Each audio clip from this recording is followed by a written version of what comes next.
Welcome to CargoGlide's How to Build Your Truck WallSlide system.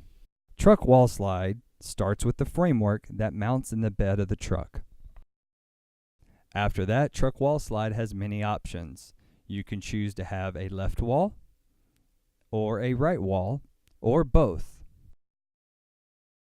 Each wall has many options.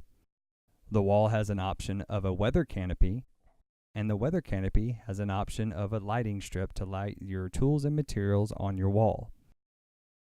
The wall also has the option to be motorized.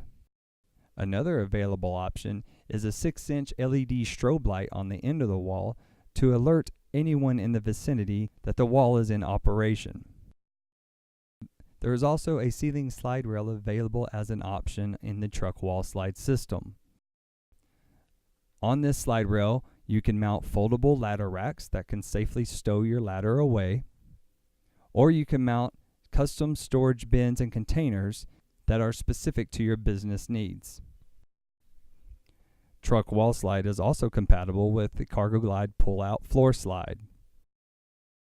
There are multiple configurations and many ways to build your Truck WallSlide.